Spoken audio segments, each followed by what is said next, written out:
So, good morning ka dropshippers.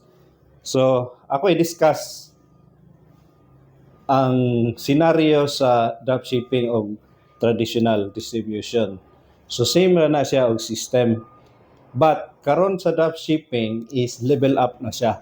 So, that time, ang distribution, nagyapon karon traditional. Mag-booking ka, ato ka sa eskwela, ato ka sa mga tindahan, or ato ka sa mga makaila, istoryahon nimo nga nakay produkto. So magdala ka sa mga produkto, then mo ibaligya. Ang diri sa dropshipping is mag-create lang tag ads.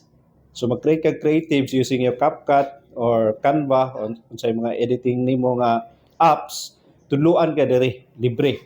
So create ka, dayon na FB ads. That time is boosting. Ang training na mo sa boosting that time is 15,000. So diri is libre na.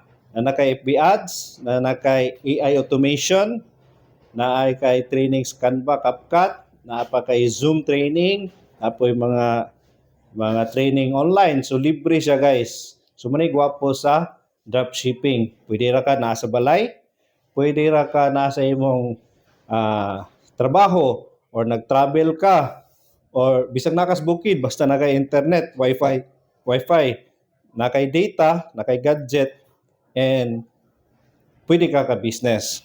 So, ang dropshipping is muna siya, create ka og ads using your CapCut or Canva.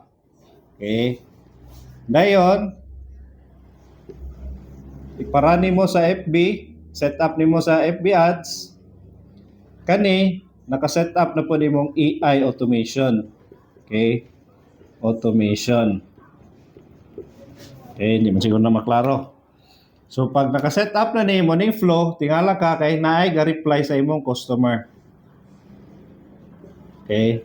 Tig-reply sa imong customer. Kay di gini mo na siya makaya nga ikaw ray mag-reply. So automated siya. Dayon, pag nanay reply, nanay order sa customer. Asa ni siya mosulod? Okay? Adto rin ka sa imong dashboard.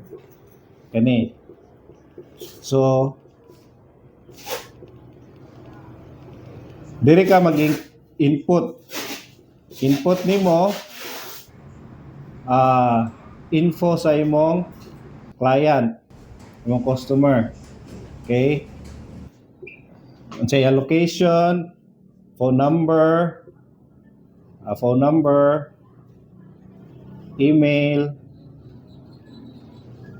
at dayon order. Okay? Ayan, Facebook link. Kailangan na siya. Okay? Pag na-input na nimo siya, adto na dayon ka sa customer order ni. Okay? A customer profile. Then ato na dayon ka, i-click na dayon nimo yang name. Shop for customer. Click lang yung name, customer. Okay. Click niya mo yung name, dayon iyan na dayon order. Okay. Order, dayon confirm, then submit. Pag-submit, picture nimo yung POID number. Then isend diri sa kay Ma'am SDSI CDO. Okay. Para na matrack nimo. So muna ang dropshipping. Okay. Ang flow niya, akong ibalik ha. Create ads, tawa ka na creatives. Either imong creatives, either video or picture. Okay?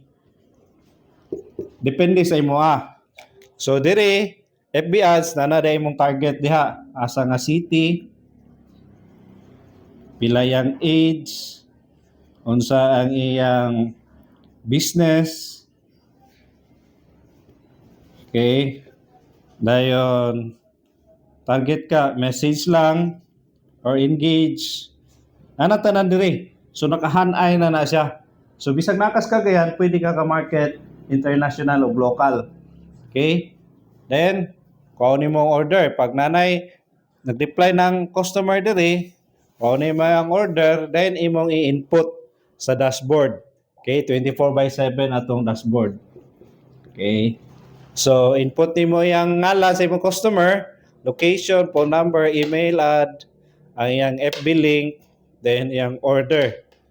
Dayon, wala pa na yung order. Diri na dapit sa pag ma-input na nimo tanan, balik ka dito sa imong dashboard, customer, shop for customer, i-click nimo yung name.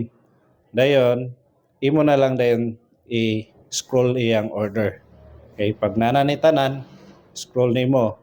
Confirm, ilagay ito yung order, then submit. Pag submit, magawas ang POID number. POID number, screenshot nimo, then isend sa messenger sa SDI, CDO. So, ana ang iyang flow. Okay. So, ang magpaka ni ang company na din ang mag-deliver GMT din ang kahit